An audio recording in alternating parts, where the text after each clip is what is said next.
Welcome back to the Davis Academy of Music. In this lesson, we're going to talk about emotions in songwriting.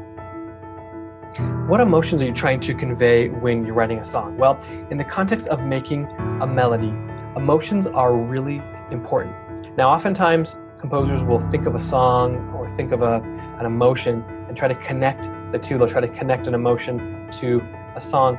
But oftentimes what we have to do is look at the text. So we have to ask what kind of emotions are in the text. So if we're trying to write a sad song or a nostalgic song or a happy song, we want to make sure that we're picking a text or writing a text that fits the emotional context. Now, once you fit the emotional context with the text, let's say you're trying to write a really sad song, you can pick certain intervals or certain notes that are going to sound more sad. So of course we know that the minor key is going to be typically a little bit more sad to our Western ears. And oftentimes intervals that are closer together are also going to be thought of as really sad. So one of the things to think of is when you're writing a sad song, don't have a really large leapy intervals. So oftentimes if I'm going to write a sad song, I'll think of something in a minor key. Let's say we're in the key of, D minor. Well, we want to start usually on the tonic, which is the D in this case. And typically we want to stay around there. We want to stay around the D, maybe go up to the third to show that it's in the minor key. And oftentimes we don't want to have a lot of leaps. We want to keep the melody somewhat truncated or shortened so that it's kind of a metaphor for that sadness, this lack of motion. Now on the contrary, if you're writing something in the major key, let's say F major, you might want to have a longer or a larger interval in the beginning, like somewhere over the rainbow. It starts with that large major sixth interval. So if you use major intervals or large leaps, oftentimes you can have or elicit a more happy or more full, more enjoyable melody.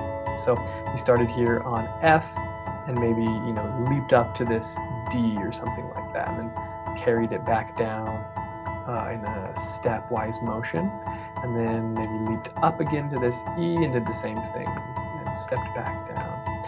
So oftentimes based on the emotional context, you can choose intervals that are either truncated, that are going to be in a shorter range, which sometimes we call the ambitus, or if it's a happier melody, you can extend the range and use wider intervals. Now think of that horror scene, the shower scene in Psycho. That's a perfect example if we think about a melody, or even just if you want to think of it in simpler terms as like a harmony in the shower scene. We have just those two notes that are kind of eerie to us, and it makes us feel on edge, right? Well, if we look at what the intervals are, it's just two notes. It's a minor second, like between an E and an F, and it's repeated over and over again, right? We have that burp, burp, burp, burp, burp, over and over again. So that amount of repetition and the fact that we have a minor second puts us on edge. So we have a lot of repetition, and we have that closeness in the interval. It's so close that we can almost not tell that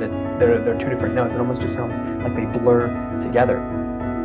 Now, if you think of a happier song, oftentimes they're not going to use a minor second. When we're writing a happy song, right, we might use a major third. So we might think of something like a D to an F sharp, which is a major third, or like a C to an A, or some larger leaping interval. So when you're thinking of your melody that you want to make, oftentimes you can think of the emotional context, whether it's a smaller emotion, or it's something like you're really sad or you're really nostalgic. You can think of the context on a spectrum. So the horror film might be on the spectrum where you're going to use the most dissonant intervals, like a minor second or a tritone, or you might use a major seventh. That's another dissonant interval, which is just the inversion of a minor second.